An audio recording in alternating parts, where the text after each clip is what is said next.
The September evening had settled over Maplewood, Ohio, with the kind of peaceful quiet that made neighbors feel safe.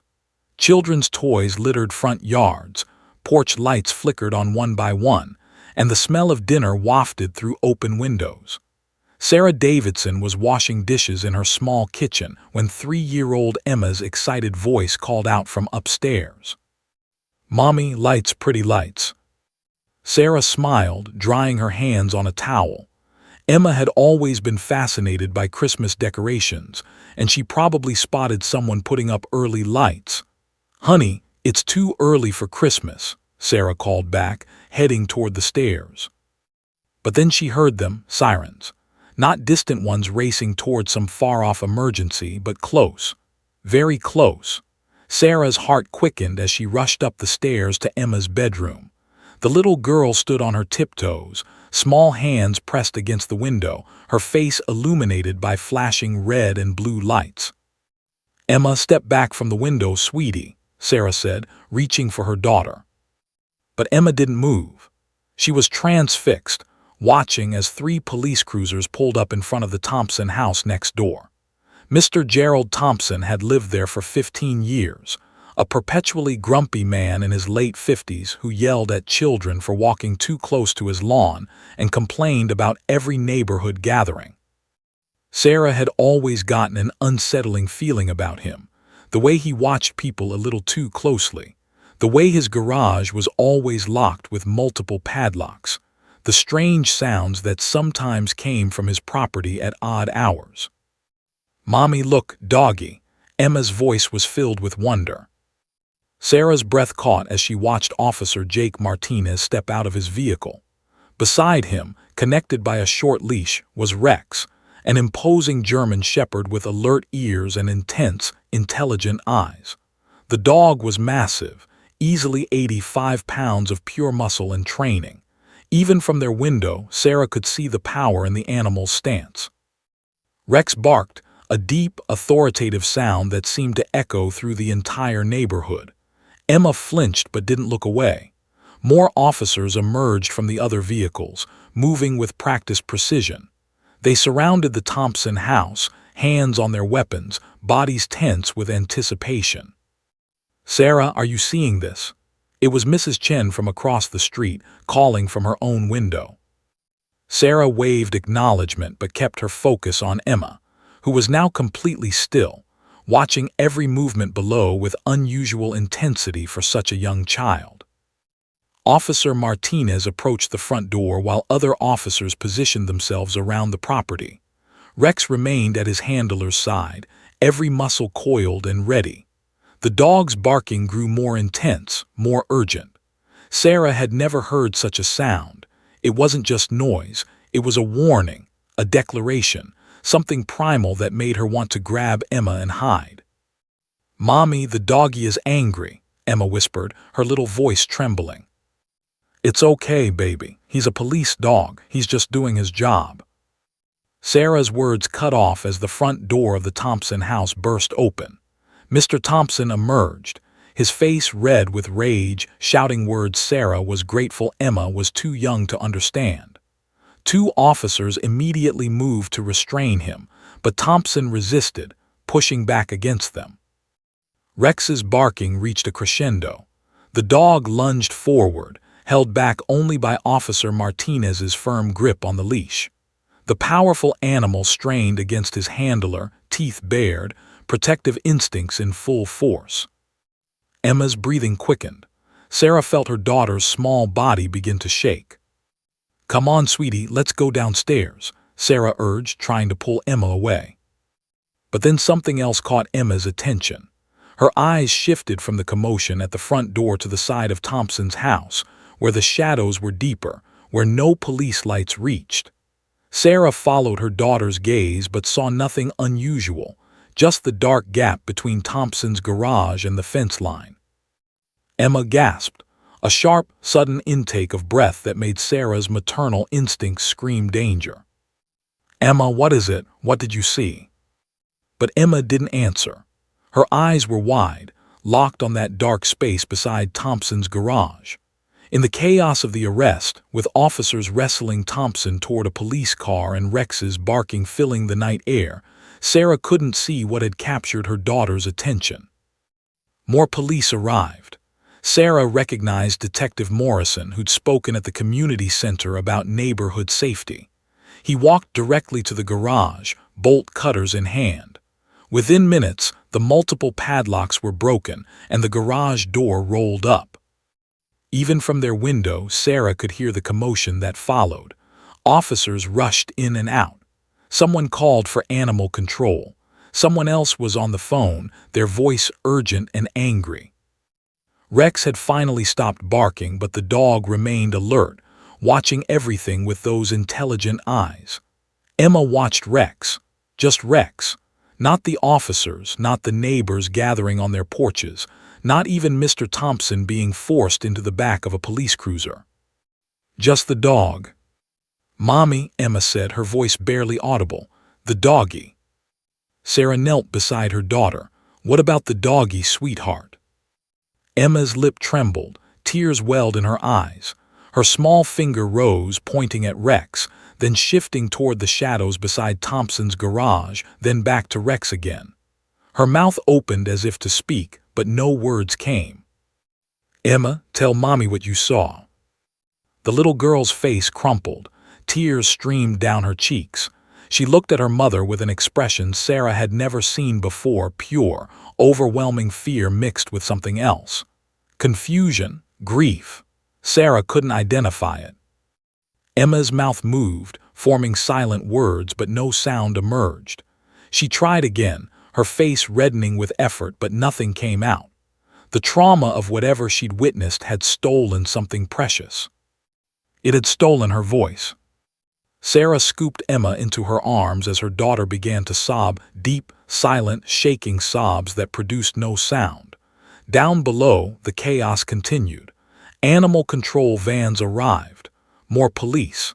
Even news vans began appearing at the end of the street. But in Emma's small bedroom, illuminated by those still flashing red and blue lights, a 3-year-old girl cried silent tears for something she couldn't explain, holding a secret she couldn't share, traumatized by a sight she couldn't forget. Officer Martinez finally loaded Rex back into his vehicle. As the K-9 unit pulled away, Emma watched until the taillights disappeared around the corner. Then she buried her face in her mother's shoulder and didn't make another sound. Not that night, not the next day, not for months to come. The night everything changed had arrived, and Emma Davidson's voice had vanished with it, locked away behind walls of fear and trauma that no one yet understood. But somewhere deep inside, in that place where children keep their most important truths, Emma knew something. She'd seen something that would eventually matter more than anyone could imagine. She just couldn't tell anyone. Not yet. The first morning of silence, Sarah thought Emma was just tired. Children sometimes had quiet days after stressful events. She'd read that in a parenting book somewhere. So when Emma came downstairs for breakfast without her usual cheerful "Good morning, Mommy," Sarah simply kissed her daughter's forehead and poured cereal into her favorite pink bowl. "Did you sleep okay, sweetie?" Emma nodded, but her eyes remained fixed on her cereal. "Want to watch cartoons?" Another nod. By afternoon, concern began creeping in. Emma played with her dolls in complete silence. No made-up voices, no sound effects, nothing. When Sarah's mother called for their usual video chat, Emma waved but refused to speak, even when Grandma Joan made her silliest faces. "She's probably just processing," Grandma Joan said, though her voice carried doubt. "Give her time." But time didn't help. 1 week became 2. Sarah tried everything: Emma's favorite foods, trips to the park, playdates with other children. Emma would smile, would laugh silently, would interact through gestures and nods, but words never came. It was as if someone had reached inside her and switched off her ability to speak. The drawing started on day 10. Sarah found the first one on the kitchen table, a crude but recognizable sketch of a large dog with sharp, exaggerated teeth. The crayon marks were so heavy they'd torn through the paper in places. Emma had used only black and red. "Emma, honey, what's this?" Emma pointed at the drawing, then covered her ears and squeezed her eyes shut. That's when Sarah knew this was serious. Dr. Stevens, their pediatrician, examined Emma thoroughly on day 14. He checked her throat, her ears, her reflexes. Everything was physically normal. "Her vocal cords are fine," he said, removing his stethoscope. "This isn't a medical problem, Sarah. This is psychological." The word hit Sarah like a punch. Psychological. Her 3-year-old had a psychological problem. "I'm referring you to Dr. Patricia Moore. She specializes in childhood trauma." Trauma, another word that made Sarah's stomach churn. Dr. Moore's office was designed to be cheerful, bright colors, toys everywhere, walls covered in children's artwork. But Emma sat in the corner of the play area, away from everything, drawing the same dog over and over. Dr. Moore, a kind woman in her 50s with gentle eyes, spent an hour trying different approaches. Play therapy, art therapy, music therapy. Emma engaged with everything silently, but never spoke a single word. "It's called selective mutism," Dr. Moore explained to Sarah in her office while Emma played in the waiting room under the receptionist's watchful eye. "It's an anxiety disorder where children who are capable of speech can't speak in certain situations. In Emma's case, it appears to be triggered by a traumatic event." "The police incident," Sarah said, her voice breaking. "Most likely. Something she saw that night created such severe anxiety that her brain has essentially shut down her ability to verbalize. It's a protective mechanism." "Will she get better?" Dr. Moore's pause was too long. "With therapy, most children improve. But Sarah, you need to understand this could take months, maybe longer, and she'll need consistency, support, and possibly medication." Medication for her 3-year-old. Sarah worked as a waitress at Bernie's Diner, where she'd been pulling double shifts since Emma's father left 2 years ago. The medical bills started piling up immediately. Each session with Dr. Moore cost $150, and their insurance covered only a portion. Sarah's second job at the grocery store helped, but it meant leaving Emma with her elderly mother, who was struggling with her own health issues. By week 4, Sarah's manager at the diner pulled her aside. "Look, Sarah, I get it. You're going through something, but you've called out 6 times this month. I can't keep holding your position." "Please, Mr. Bernard, I just need a little more time." "I'm sorry, I really am, but I have a business to run." Sarah lost her second job the same week. The bills didn't stop coming. The drawings multiplied. Sarah would find them everywhere, under Emma's bed, in the bathroom, stuffed between couch cushions. Always the same image, a large, menacing dog. Sometimes the dog was alone.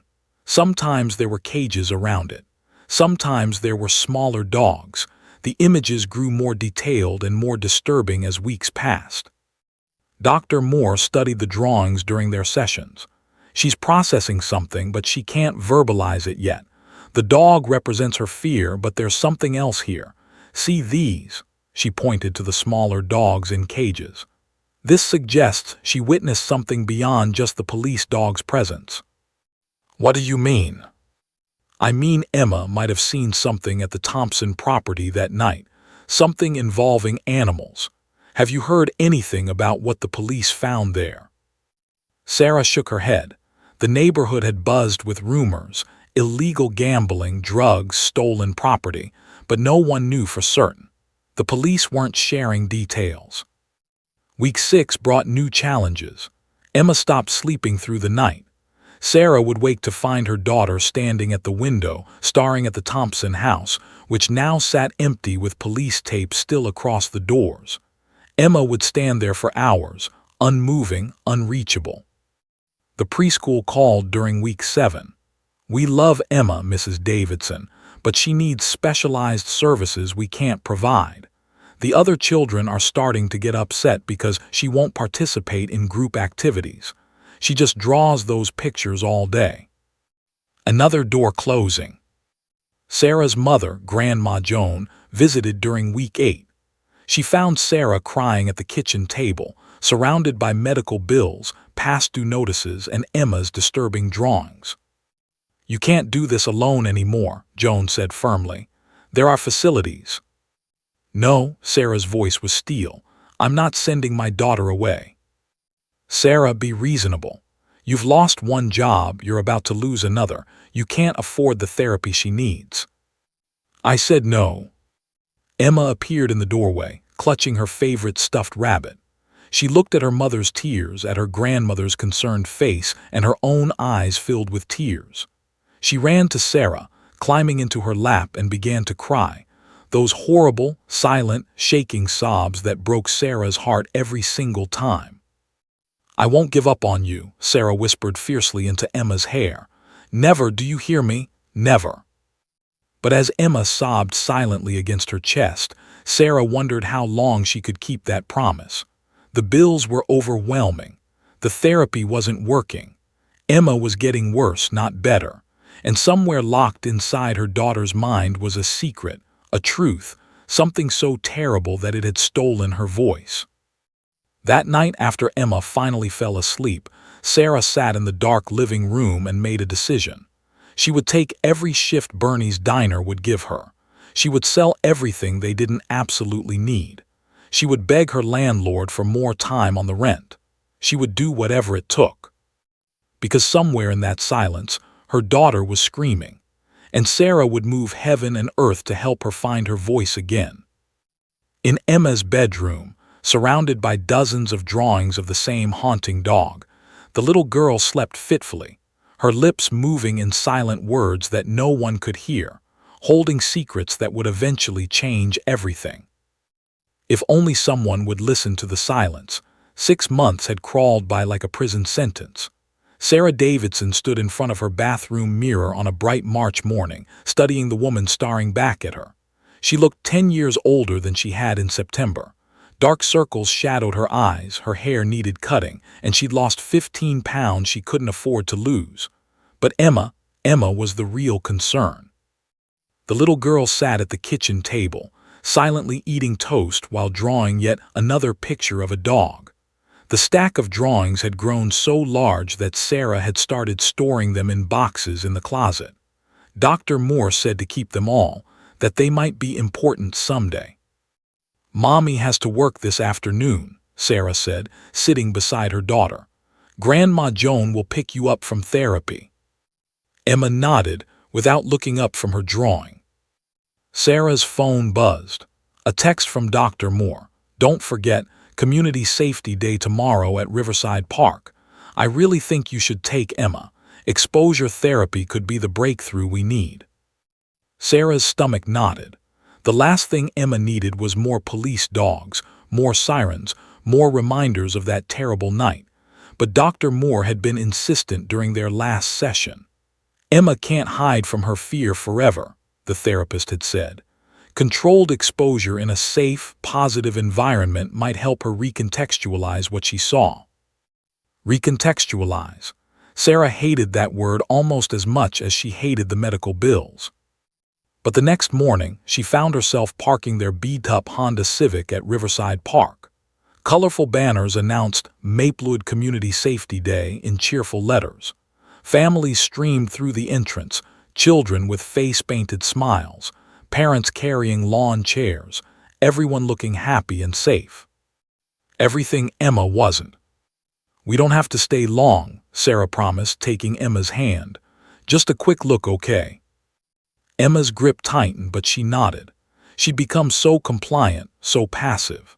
The vibrant, chattering little girl who'd once narrated every moment of her day had disappeared, replaced by this silent shadow. The park was transformed. Fire trucks gleamed in the sunlight, letting children climb inside and ring the bells.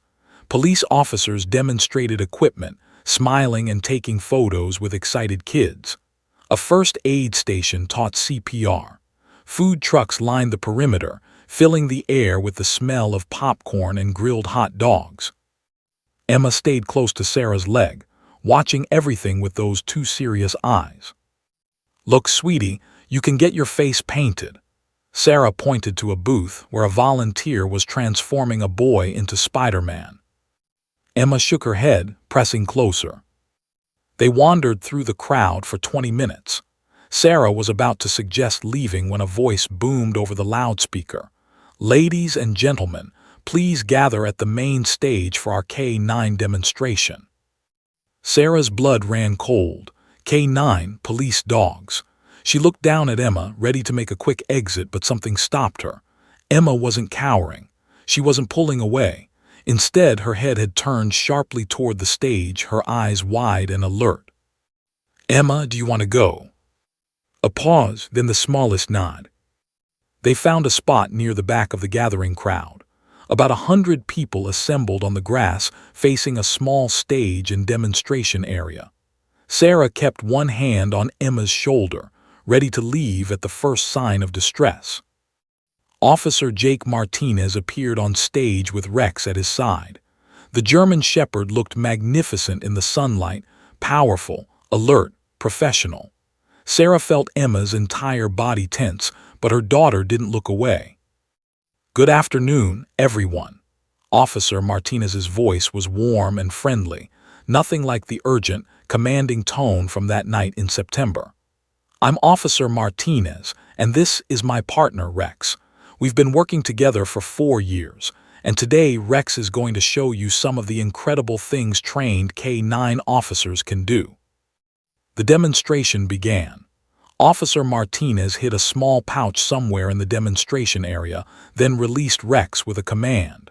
The dog's entire demeanor changed, focused, purposeful, brilliant. Within 30 seconds, Rex had located the hidden item and sat beside it, waiting for praise. The crowd applauded. Children squealed with delight. Emma's grip on Sarah's hand loosened. Next, Officer Martinez demonstrated obedience commands.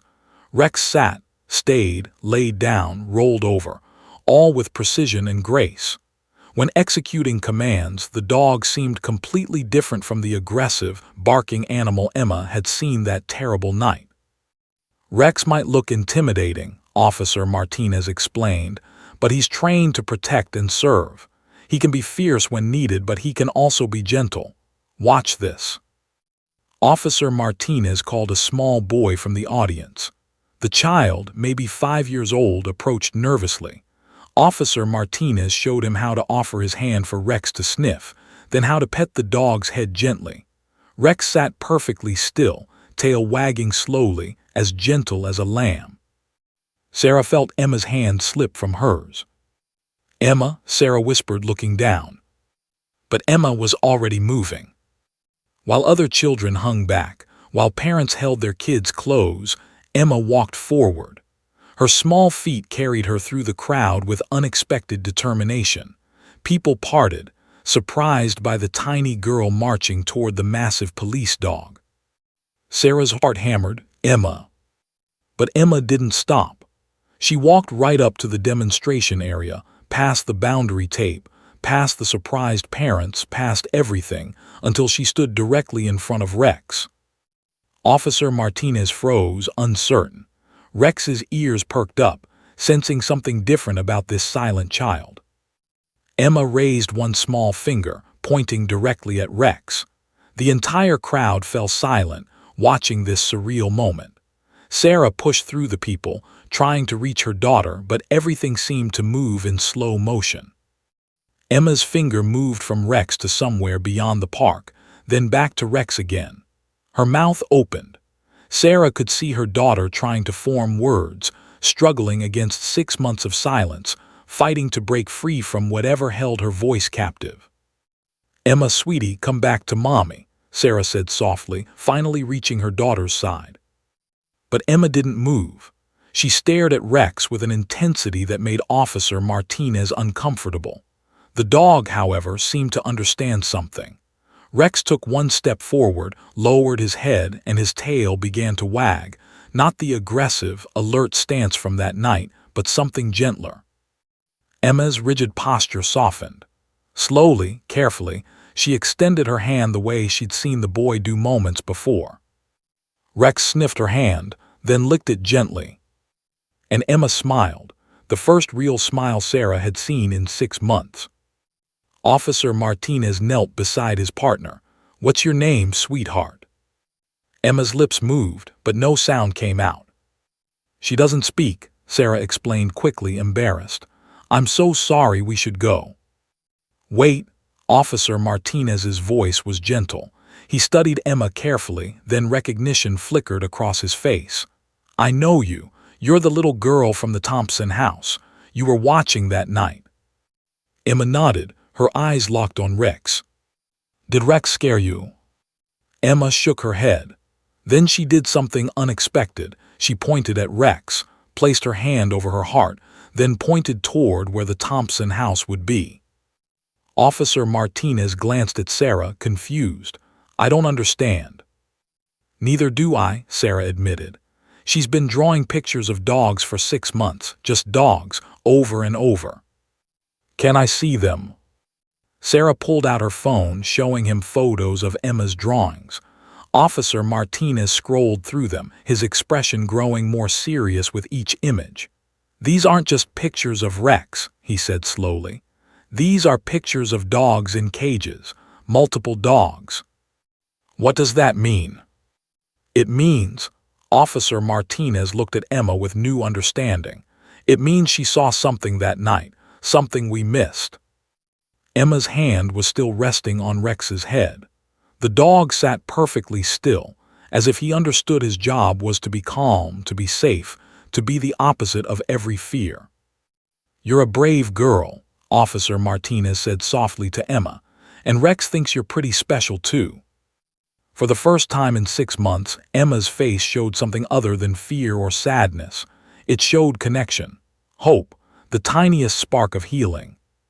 Sarah watched, tears streaming down her face, as her daughter stood beside the very thing that had traumatized her, and found not fear but courage. The breakthrough Dr. Moore had promised was beginning. Neither Sarah nor Officer Martinez knew it yet, but this moment would change everything. Because sometimes courage doesn't roar. Sometimes courage is a 3-year-old girl raising her finger at her fear and choosing to face it anyway. 300 miles away in Columbus, Federal Prosecutor Amanda Chen sat in her office at 11 p.m., surrounded by file boxes that represented the biggest case of her career and her biggest potential failure. The Thompson case should have been a slam dunk. Instead, it was crumbling like a sandcastle at high tide.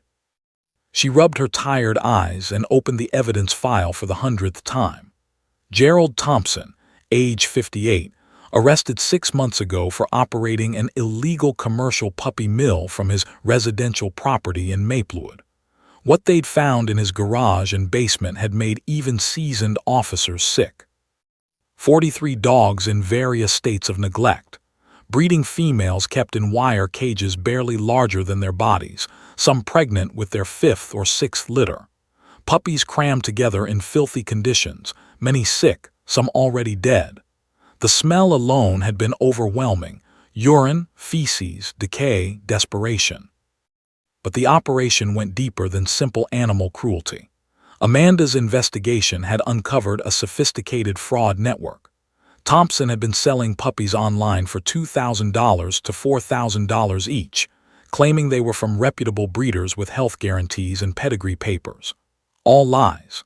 The papers were forged, the health checks fabricated, and the puppies often died within weeks of purchase due to genetic defects from inbreeding and disease from the horrific conditions. The financial crimes added up to $2.3 million over 4 years. Hundreds of families scammed, countless dogs suffering. It was a prosecutor's dream case. Except for one problem: their evidence had holes big enough to drive a truck through. Amanda's phone buzzed. Her co-counsel, David Park, sent a text. Hastings filed another motion to suppress. Judge hearing it Monday. Robert Hastings, Thompson's defense attorney, cost $800 an hour and was worth every penny, at least to criminals who could afford him. He was dismantling their case piece by piece with surgical precision. Amanda picked up the police report from the night of the arrest. Officers had responded to an anonymous tip about suspicious activity at the Thompson residence. They'd obtained a search warrant based on that tip, plus noise complaints from neighbors about constant barking. But Hastings was arguing the warrant was too broad, that the anonymous tip was unreliable, that the search had exceeded its scope. He'd already gotten their financial records excluded on a technicality. 3 key witnesses had recanted their statements, suddenly claiming they didn't remember what they'd told police. Amanda suspected intimidation, but she couldn't prove it. The trial was set to begin in 2 weeks, and her case was bleeding out. She pulled out the veterinary reports. Dr. Sarah Kim from the county animal shelter had examined all 43 dogs. Her testimony would be powerful. She documented broken bones that had healed incorrectly, untreated infections, dental disease, malnutrition. 1 dog had given birth in the transport van on the way to the shelter. But Hastings was ready for that too. He had his own veterinary expert who would testify that the conditions, while not ideal, didn't constitute criminal cruelty. His expert would claim the dogs were adequately fed and housed, that Thompson was simply overwhelmed and needed help, not prison. Amanda stood and walked to her window, looking out over the dark Columbus skyline. This case mattered. Those dogs mattered. The families who'd been scammed mattered. But the law required proof beyond a reasonable doubt, and doubt was exactly what Hastings was selling. Her colleague Maria Rodriguez knocked and entered without waiting. "You're still here." "Can't sleep. This case is killing me." Maria sat down, picking up one of the evidence photos, a emaciated golden retriever mother with her puppies. "What are we missing, Amanda? There has to be something." The worst of it happened in that back section of the garage. That's where he kept the breeding dogs, where the real cruelty occurred. But that area wasn't covered by his security cameras. No footage, no definitive proof of the worst allegations. What about witnesses, neighbors? Nobody saw anything useful. High fence, strategic placement of the operation. The Thompson house backs up to the woods on one side, and the garage blocks the view from the street. The only neighbor with a sightline is the Davidson house next door, but they're just a single mother and her kid. The mother was at work most evenings, and the kid was. Amanda stopped mid-sentence. She pulled up the police report again, scanning through pages of witness statements she'd read a dozen times before. There it was. A single line in Officer Martinez's report. Small child observed from window of adjacent property during initial response. Approximately 3 years old. Mother identified as Sarah Davidson. Maria, what time did the arrest happen? 9 p.m. according to the logs. Why? Amanda's mind was racing. 3-year-olds go to bed around what, 8:30? Usually, yeah. My niece is out by 7:30. So what was this kid doing up at 9 p.m., watching from a window? Maybe she couldn't sleep. Maybe the sirens woke her up. Or maybe, Amanda pulled up property records on her computer, bringing up an aerial view of the Thompson and Davidson houses. She zoomed in, studying the angles. Look at this. Emma Davidson's house is elevated slightly, and her bedroom window, if she was looking out that window, she would have had a direct view of the side of Thompson's garage. Maria leaned in closer, the side facing away from the street, the side where Thompson kept the worst of the breeding operation. Amanda's heart was pounding. Officer Martinez noted she was watching through her bedroom window. Most kids that age have bedrooms on the 2nd floor. If she was up there looking down, she could have seen things no one else could see. Amanda pulled up more documentation. According to the arrest timeline, police had secured Thompson at the front of the house while other officers investigated the garage. The worst discoveries, the breeding section with the most severe abuse, were found 15 minutes into the search, around 9:15 p.m. She could have been watching the whole time, Amanda said. While we were breaking into the garage, while Thompson was being arrested, She had a perfect view of that entire side section. Amanda, she's 3 years old. Even if she saw something, she can't testify. She's too young, and defense would tear apart anything she said. Maybe, but children that age have testified before in exceptional circumstances. It's rare, but it happens. Maria shook her head. Hastings would destroy you for even trying, exploiting a toddler. The media would crucify us. We wouldn't be exploiting her. We'd be giving her a voice. Amanda was already pulling up case law on child witnesses. Listen to this. In cases involving young witnesses, courts may allow testimony if the child demonstrates sufficient understanding and reliability, particularly when their evidence is corroborated by physical evidence. You're grasping at straws. Maybe, but I'm drowning in reasonable doubt right now, Maria. This case goes to trial in 2 weeks, and without something new, Thompson walks. He serves maybe 2 years on the minor charges, pays some fines, and goes right back to business. Amanda found the Davidson family's contact information. Sarah Davidson, age 29, employed at Bernie's Diner. One dependent, Emma Davidson, age 3. I need to at least talk to them, see if the child saw anything useful. And if she did, you really think you can get a 3-year-old to testify in federal court? Amanda looked at the photo of the emaciated golden retriever again, then at the financial records showing hundreds of families scammed, then at the evidence, photos of dogs suffering in cages barely big enough to turn around in. I think I have to try, she said quietly, because if I don't, all of this suffering meant nothing. Thompson wins, and every one of those dogs suffered for nothing. Maria stood, recognizing the determination in her colleague's eyes. When are you going to Maplewood? Tomorrow, first thing. That night, as Amanda finally drove home, she didn't know that Emma Davidson hadn't spoken a word in 6 months. She didn't know about the drawings, the trauma, the selective mutism. She didn't know she was about to ask a silent child to find her voice and save a case that seemed impossible to win. All she knew was that somewhere in that small Ohio town, a little girl might hold the key to justice. And Amanda Chen was running out of options. Sarah Davidson was wiping down tables at Bernie's Diner when her phone rang. Unknown number. She almost didn't answer, probably another debt collector, but something made her pick up. Is this Sarah Davidson? The voice was professional, female, authoritative. Yes, who's calling? My name is Amanda Chen. I'm a federal prosecutor with the U.S. Attorney's Office. I need to speak with you about your neighbor, Gerald Thompson. Sarah's hand froze mid-wipe. She hadn't heard that name in weeks, had tried to forget that whole terrible night. I already gave a statement to the police. I don't know anything.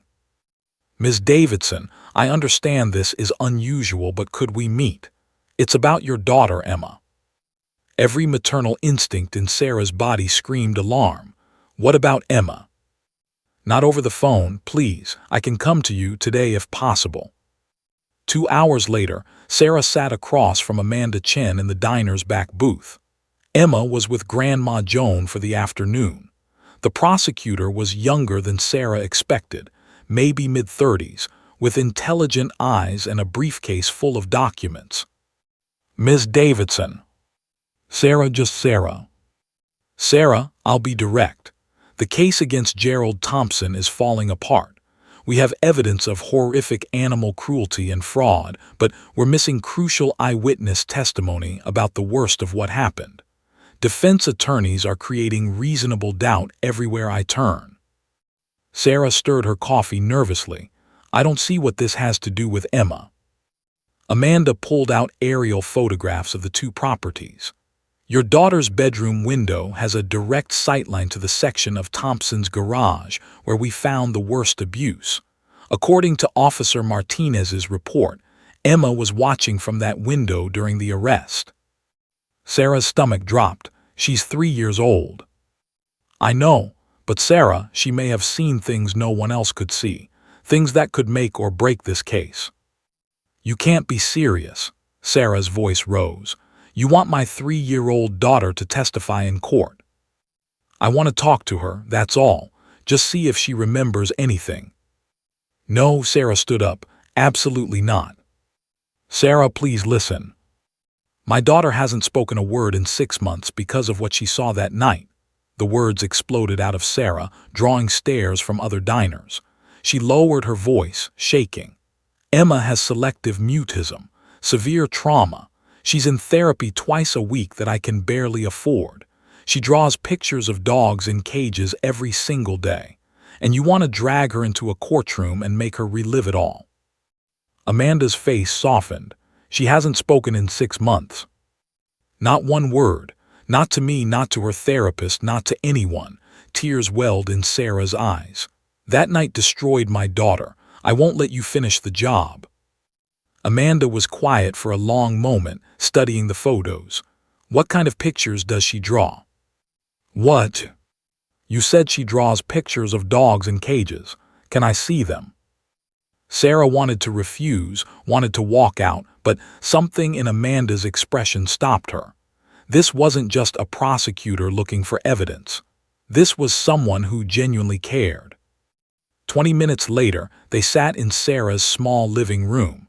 Emma's drawings covered the coffee table, hundreds of them, pulled from boxes in the closet. Amanda went through them slowly, her professional composure cracking with each new image. Dogs in wire cages, larger dogs separated from smaller ones, detailed sketches of suffering that no 3-year-old should be able to draw, let alone understand. My God, Amanda whispered, she saw everything. And it broke her. Sarah's voice was fierce. So no, Ms. Chen, you cannot have my daughter for your case. I don't care how important it is. Amanda set down the drawings carefully. Sarah, I have a younger sister.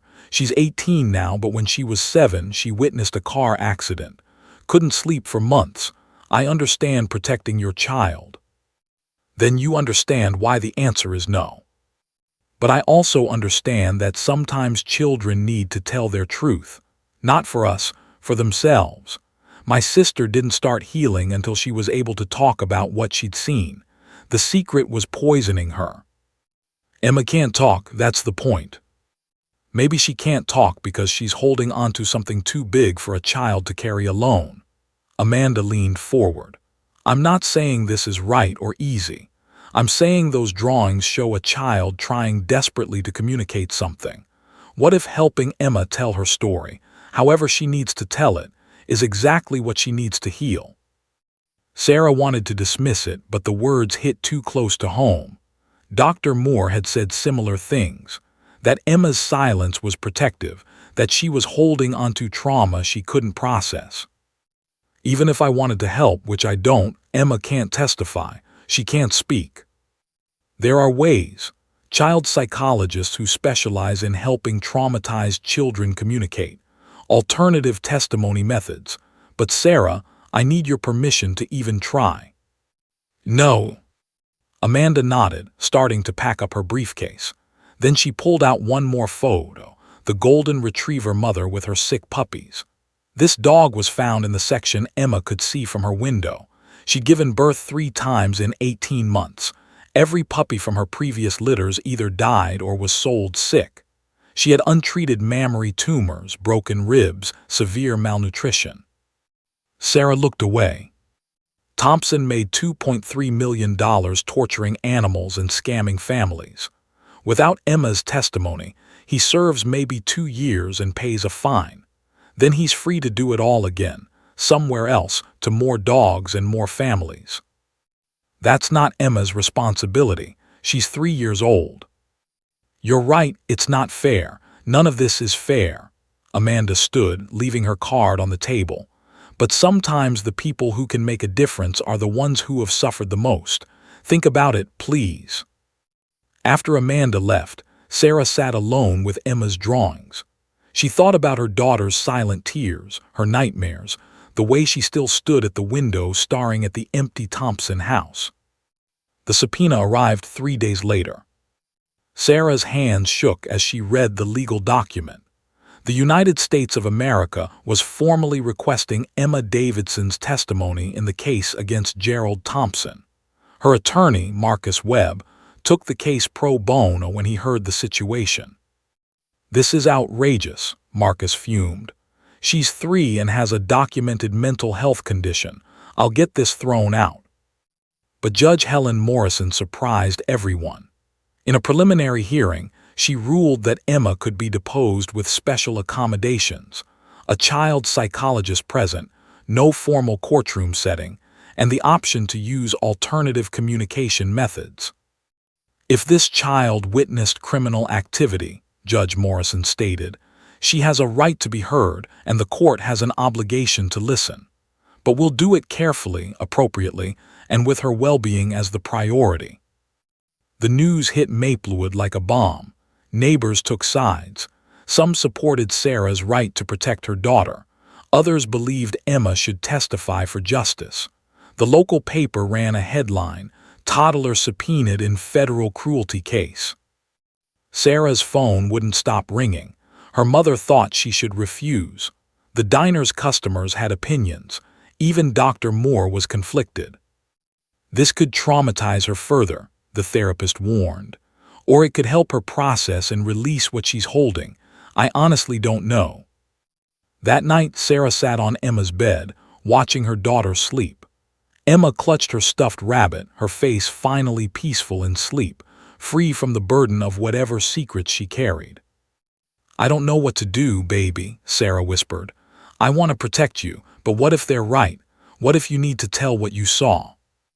Emma stirred, her lips moving in silent sleep talk, still trying to communicate even in dreams. The next morning, Sarah called Amanda Chen. "If we do this, and I mean if, I need guarantees. The best child psychologist available, complete control over when we stop if Emma gets distressed, and if she can't do it, everyone walks away. Deal." "Deal." Dr. Rebecca Chen, no relation to Amanda, was assigned to the case. One of the country's leading experts in childhood trauma, she'd helped dozens of children testify in difficult cases. "I can't promise this will work," Dr. Rebecca told Sarah honestly, "but I promise I'll put Emma first, always." The impossible task had begun, helping a silent, traumatized 3-year-old find her voice to speak in truth that could change everything. Time was running out. The trial was 10 days away. Dr. Rebecca Chen's therapy office was different from Dr. Moore's. Where Dr. Moore's space was bright and cheerful, Dr. Rebecca's room felt like a safe cocoon, soft lighting, plush carpet, walls painted in calming sage green.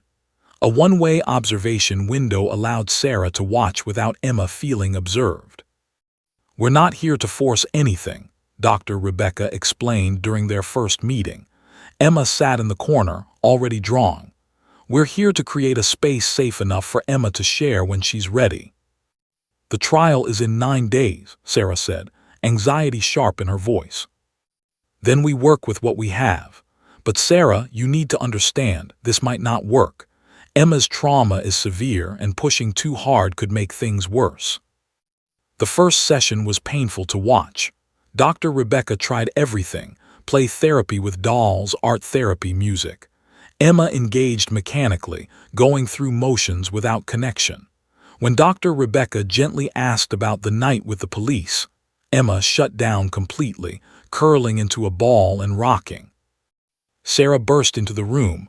"That's enough, we're done." "Sarah, wait." "No, look at her, this is torture." Dr. Rebecca knelt beside Emma, not touching, just being present. "Emma, you're safe. Nobody's going to make you do anything you don't want to do. You're in control here." Emma's rocking gradually slowed, but she didn't uncurl. That night, Sarah held Emma while she cried silent tears. "I'm sorry, baby. I'm so sorry. We don't have to do this." But the next morning, Emma did something surprising. She picked up her backpack and stood by the door, waiting. "You want to go back to Dr. Rebecca?" Sarah asked, astonished. Emma nodded. Session 2 was different. Dr. Rebecca didn't ask about that night. Instead, she asked about dogs in general. Do you like dogs, Emma? A small nod. What kind of dogs do you like? Big ones, small ones? Emma picked up a crayon and drew quickly, a large dog with kind eyes. Not the menacing creature from her nightmares, but something gentler. That's a beautiful dog. Is that a special dog? Emma nodded more vigorously. She drew a badge on the dog's vest, a police badge. Dr. Rebecca's eyes widened with understanding. She glanced at Sarah through the observation window, an idea forming. After the session, she made a call. Officer Martinez, this is Dr. Rebecca Chen. I'm working with Emma Davidson. I know this is unusual, but I need to ask you something about Rex. Sarah was skeptical when Dr. Rebecca proposed it.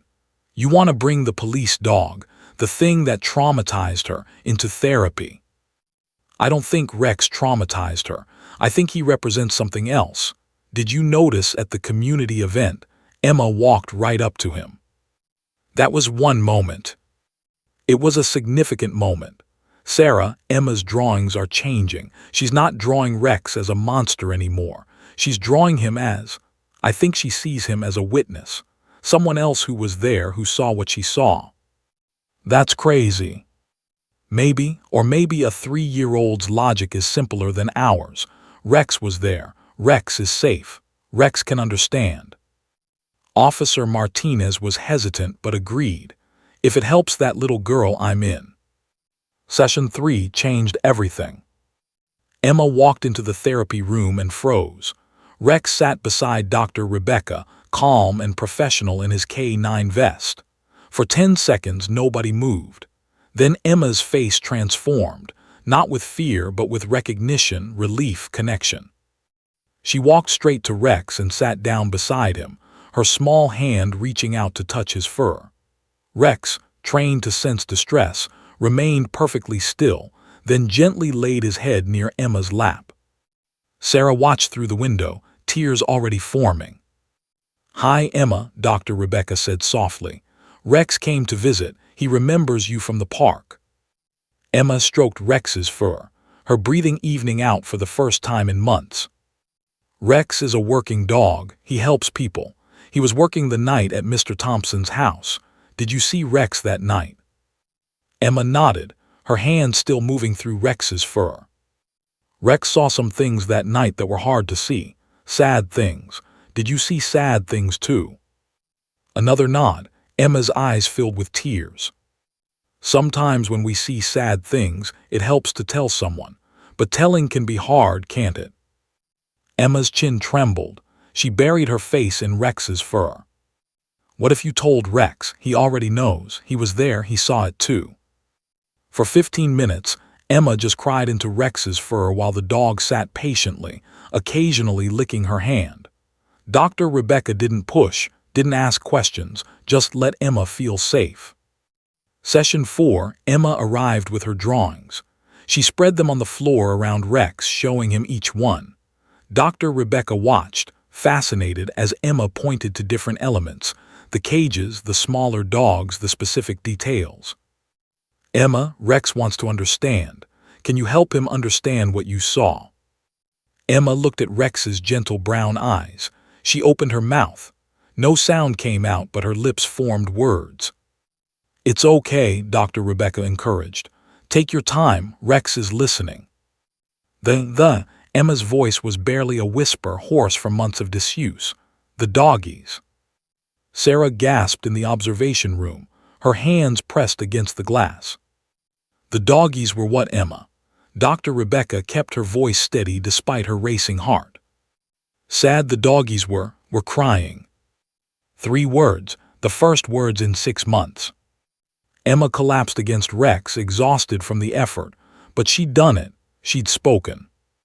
Sessions 5 and 6 brought more words, always to Rex, always in whispers but words nonetheless. Emma described the cages she'd seen, the mommy dogs that looked sick, the puppies that were too small. By session 7, Amanda Chen was allowed to observe from the viewing room. She watched, stunned, as Emma sat beside Rex and described in her simple 3-year-old vocabulary exactly what she'd witnessed. The bad man hit the mommy dog. Here. Emma touched her own ribs. The mommy dog was crying. She had bobbies inside her tummy, but the bad man kicked her. Amanda's hands clenched. That detail matched the veterinary report exactly. The golden retriever had fractured ribs and had been pregnant when rescued. The bobbies were in the cage, no water, no food. They were crying and crying. Emma's voice grew stronger, though tears streamed down her face. I wanted to help them, but Mommy said stay in bed. I watched from the window. I saw everything. Session 8 was 5 days before the trial. Officer Martinez brought Rex as usual, but this time, Amanda and Dr. Rebecca had a difficult question to ask. Emma, Dr. Rebecca said gently, you've been so brave telling Rex what you saw. The people who can help those doggies need to hear your story too. Would you be willing to tell them? To tell the judge? Emma looked frightened. She buried her face in Rex's fur. Rex would be there with you, Officer Martinez offered. I promise. If you have to talk, Rex will be right beside you just like this. Emma pulled back, looking at Rex's face. You'll come. Rex's tail wagged, as if answering. He'll come, Officer Martinez confirmed, his own voice thick with emotion. Emma was quiet for a long time, stroking Rex's ears. Then so softly they almost missed it. Okay, for the doggies, I'll tell. Sarah opened the door to the observation room and swept Emma into her arms, sobbing. Her baby girl had found her voice, not just for herself, but for creatures who couldn't speak for themselves. Dr. Rebecca and Amanda exchanged looks. They had 4 days to prepare Emma for the most important testimony of the entire case. 4 days to help a 3-year-old be brave enough to face a courtroom. 4 days to turn whispers into justice. The impossible was becoming possible, one word, one moment, one brave little girl at a time. August 15th arrived with oppressive heat and crushing pressure. Sarah hadn't slept in 3 days. She stood in the bathroom of the federal courthouse in Columbus, smoothing down Emma's favorite lavender dress for the 100th time. Her hands wouldn't stop shaking. Mommy, you're scared, Emma said, her small voice still raspy from months of silence. I'm okay, baby. Are you scared? Emma nodded honestly, but Rex will be there. Rex will be there, Sarah confirmed, though her heart ached at putting her daughter through this. The courtroom had been transformed according to Judge Morrison's strict orders. The harsh fluorescent lights were replaced with softer overhead lighting.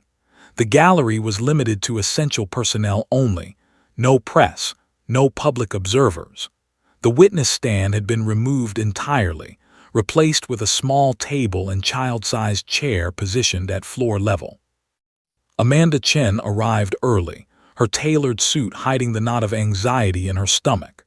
This entire case now rested on the shoulders of a 3-year-old girl. If Emma couldn't testify, if she broke down, if the defense successfully challenged her credibility, Thompson would walk. Is she ready? Amanda's co-counsel David asked. As ready as she'll ever be. Dr. Rebecca has been incredible, but Amanda, she's still 3 years old. Anything could happen. Defense attorney Robert Hastings entered, his $3,000 suit perfectly pressed, his silver hair immaculate. He'd been preparing for this moment too, ready to dismantle a child's testimony with surgical precision. He nodded politely to Amanda, professional courtesy masking the battle ahead. Gerald Thompson sat at the defense table, his expression smug. He'd cleaned up well for trial, nice suit, fresh haircut, glasses that made him look grandfatherly rather than cruel. Sarah felt sick seeing him. Judge Helen Morrison entered, and everyone rose. She was a no-nonsense woman in her 60s who'd seen everything in her 30 years on the bench, but even she looked uncertain about what was to come. This is highly irregular, she announced. I want to make clear that this child's welfare is paramount. At any sign of distress, we stop immediately. Are we clear? Yes, Your Honor, both attorneys responded. Dr. Rebecca Chen entered with Emma and Sarah. The little girl clutched her mother's hand, her eyes wide as she took in the intimidating courtroom. Despite the modifications, it was still overwhelming. The high ceilings, the formal atmosphere, the strangers watching her every move. Emma's eyes found Thompson, and she pressed against her mother's leg, trembling. "It's okay, sweetie," Sarah whispered. "You're safe. We can leave any time you want." Amanda approached gently, kneeling to Emma's level. "Hi, Emma, remember me?" A small nod. "You're doing great. Dr. Rebecca is going to sit right next to you, and your mom will be close by. We're just going to talk, okay? Like we practiced." Emma nodded again, but didn't move toward the small chair. Judge Morrison softened her voice. "Hello, Emma. I'm Judge Morrison. I know this seems scary, but everyone here just wants to listen to you. Can you sit in that special chair we brought for you?" Emma looked at the chair, then at the door, calculating escape routes like any terrified child would. "Your Honor," Hastings stood smoothly, "I object to this entire proceeding. This child is clearly too young and too frightened to provide reliable testimony. This is exploitation, pure and simple." "Overruled. Sit down, Mr. Hastings. We'll assess her competency as we proceed." Sarah led Emma to the small chair. Dr. Rebecca sat beside her, providing a buffer between the child and the rest of the courtroom. Sarah took a seat directly in Emma's line of sight, trying to be an anchor of safety. Amanda began with simple questions. "Emma, can you tell me your full name?" Emma Rose Davidson. Her voice was tiny but audible. "How old are you?" Emma held up 3 fingers, then whispered 3. "Do you know the difference between the truth and a lie?" Emma nodded. "Truth is real, lies are not real, lying is bad." Hastings stood again. "Your Honor, the child is parroting learned responses. This is coached testimony." "Mr. Hastings, one more interruption and you'll be held in contempt. The child is doing fine." But Emma wasn't fine. Each question made her smaller, more withdrawn. Her eyes kept darting to the door, to her mother, anywhere but at the people asking questions. Amanda felt the testimony slipping away. Emma had been so brave in Dr. Rebecca's office, so clear in her descriptions, but the courtroom environment was crushing that fragile courage. "Emma," Amanda tried again, "do you remember the night when you saw police officers at Mr. Thompson's house?" Emma's breathing quickened. Her hands gripped the edge of her chair. "It's okay to be scared," Dr. Rebecca interjected. "Should we take a break?" Emma shook her head, but tears welled in her eyes. She opened her mouth to speak, but no sound came. The selective mutism was returning, triggered by stress and fear. Sarah's heart broke. She started to stand. "That's enough, we're done here." "Mrs. Davidson, please," Judge Morrison began. The courtroom doors opened. Officer Jake Martinez entered with Rex at his side. The German Shepherd wore his official K9 vest, his demeanor calm and professional. Every eye turned to them. "Your Honor," Officer Martinez said, "Emma was granted approval for Rex to be present as a certified comfort animal. Sorry we're late.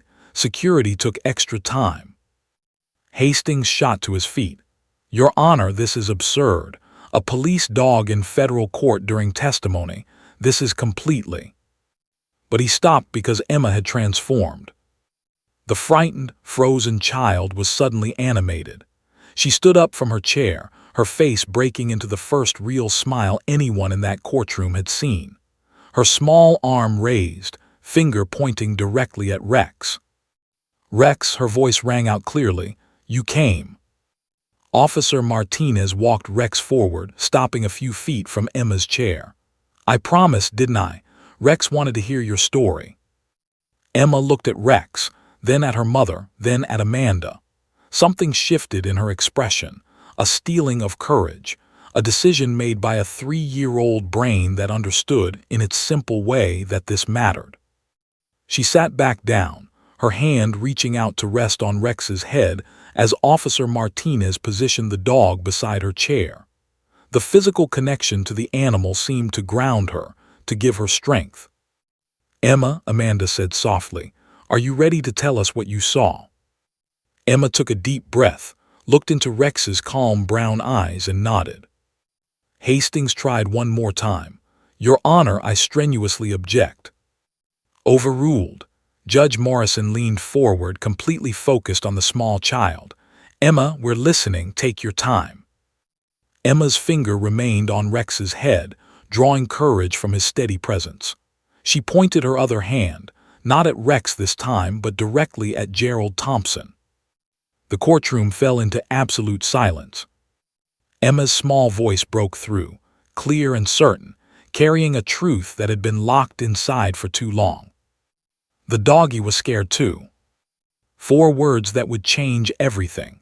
4 words that held 6 months of silence, trauma, and carefully guarded secrets.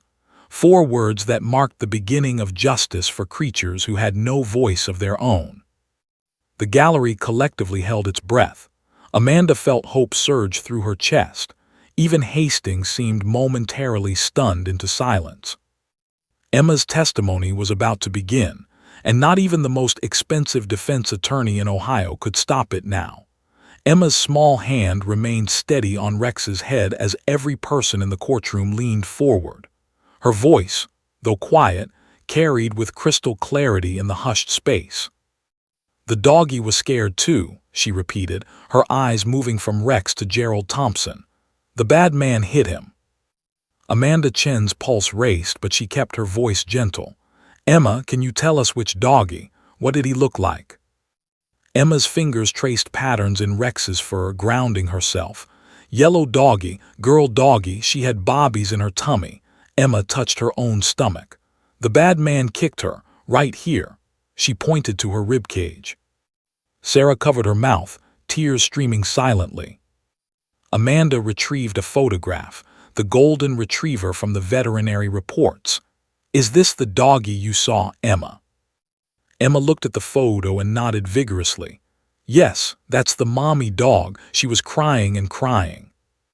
Hastings rose. "Your Honor, the child is being led." "Sit down." Judge Morrison's voice could have cut steel. "Continue, Ms. Chen." "Emma, where did you see this happen?" "From my window, my bedroom window." Emma's voice grew stronger, the words tumbling out faster now. "I couldn't sleep because of the loud barking. I looked outside and saw the police lights, pretty lights like Christmas. Then I saw the bad man's garage." "What did you see at the garage?" Emma's face crumpled with remembered pain. "Cages, so many cages. The garage door was open and I could see inside. The doggies were in tiny cages. They couldn't even stand up, just laying down. Some were crying, some were too quiet." Dr. Rebecca squeezed Emma's shoulder supportively. The child took a shaky breath and continued. "The mommy dog, the yellow one, she tried to get away from her cage when the police came. Maybe she thought they would help, but the bad man," Emma's voice broke. "He kicked her really hard. She fell down. She was pregnant. You're not supposed to kick pregnant things, my teacher said." The outburst was so genuine, so childlike, that several people in the gallery wiped their eyes. Amanda pulled out another photo. "Emma, did you see any other dogs that night?" "The puppy room." Emma pointed to a different section in the photograph of Thompson's garage. "In the back, little tiny puppies in a box. No blankets, they were cold. I could hear them crying even from my house. They wanted their mommy, but she was in a different cage." "How many puppies did you see?" Emma held up both hands, fingers spread. "This many, maybe more. They were brown and white. Some weren't moving." Her voice dropped to a whisper. "I think some of them were dead." The courtroom collectively recoiled. Even Hastings looked pale. "Emma," Amanda said carefully, "did you see Mr. Thompson do anything else to any of the dogs?" Emma nodded, her grip tightening on Rex. "He had a stick, a big stick. When the black and white dog barked at the police, the bad man hit him with the stick, on the head. The dog stopped barking and fell down." Amanda consulted her notes. The veterinary reports documented a border collie mix with a traumatic head injury consistent with blunt force trauma. Emma's testimony was matching evidence no 3-year-old could have fabricated. "Why didn't you tell anyone about this before, Emma?" Emma's eyes filled with fresh tears. I tried to tell Mommy, but the words wouldn't come out. They were stuck inside. Every time I tried to talk about the doggies, I couldn't breathe. I got so scared." "What made you scared?" "Rex." Emma looked up at the German Shepherd beside her. "When Rex was barking that night, he sounded so angry and scary. I thought he was a bad dog too. I thought all the dogs were bad and scary. But then," Emma stroked Rex's head gently, "then I saw him at the park. He wasn't scary, he was good. He was trying to help just like the police. He was scared too, but he was brave." She turned to look directly at Officer Martinez. "Rex saw what I saw. He knows the truth. That's why I could tell him. He understands." Officer Martinez had to look away, his own eyes wet. Hastings stood for cross-examination, but his usual aggressive approach had abandoned him. He looked at Emma, this tiny child petting a police dog, speaking truth with the absolute certainty only children possess, and something in his expression changed. "Emma," he began more gently than anyone expected, "you said it was dark. How could you see so clearly?" The garage light was on, and the police lights made everything bright, red and blue and white, flashing and flashing. "You were in your bedroom, that's far away." "My window is high up. Mommy says I can see everything from up there. I saw the bad man hurting the doggies." Emma's chin lifted with surprising defiance. "I saw it. Rex saw it. It's the truth." Hastings looked at his notes, at Thompson, at the unwinnable situation before him. No further questions. Amanda presented the corroborating evidence, veterinary records that matched Emma's descriptions with shocking accuracy. The golden retriever with fractured ribs and signs of blunt force trauma, pregnant at the time of rescue. The border collie mix with head trauma. The dead puppies found in the back section. The timeline that placed Thompson in the garage at the exact moment Emma described. Dr. Sarah Kim, the veterinary expert, testified next. "The injuries Emma described are consistent with what we documented. The fractured ribs on the golden retriever were fresh, sustained within hours of rescue. The border collie's head trauma was similarly recent. This child witnessed active abuse." The prosecution rested. Hastings called no witnesses. What could they say against the testimony of a 3-year-old who had no reason to lie and every detail to support her truth? The jury deliberated for 90 minutes. Guilty on all counts: animal cruelty, fraud, racketeering, operating an illegal commercial breeding facility. The charges carried a combined sentence of 12 years. When the verdict was read, Emma stood up beside Rex and said clearly, "Good. The doggies are safe now." Judge Morrison smiled through her own tears. "Yes, Emma, the doggies are safe. You helped save them." Thompson was led away in handcuffs, his expression finally showing what he'd hidden for so long, the face of a man who tortured helpless creatures for profit. Outside the courthouse, Sarah held Emma tight while reporters shouted questions. Officer Martinez stood beside them with Rex, providing a protective barrier. "How does it feel to help win this case?" one reporter called to Emma. Emma looked up at her mother, then at Rex, then spoke with the simple wisdom of childhood. "I found my voice. Now the doggies have a voice too." 6 weeks later, Officer Martinez knocked on the Davidsons' door.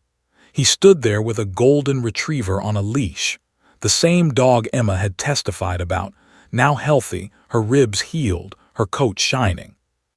"The rescue organization wanted to know if you'd consider adoption," Martinez said. "She's been through a lot, but she's sweet and gentle, and she seems to remember someone who tried to help her."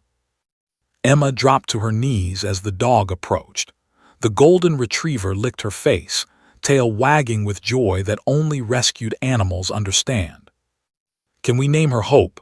Emma asked, her voice clear and bright. "We can name her anything you want, baby," Sarah said, crying happy tears for the first time in a year. Emma hugged Hope, then looked at Rex. "Thank you for being brave with me." Rex's tail wagged, his job complete. That night, Emma slept peacefully for the first time since September, with Hope curled up beside her bed. No nightmares, no silence, just a little girl who found her courage and used it to save those who couldn't save themselves. The drawings of caged dogs were packed away in the attic. In their place, Emma drew new pictures of Rex and Hope playing together, of families adopting rescued puppies, of kindness winning over cruelty. A 3-year-old girl had raised her finger at a police dog and discovered that sometimes the things we fear most can teach us to be brave. Her voice had been silent for 6 months, but when she finally spoke, she changed everything.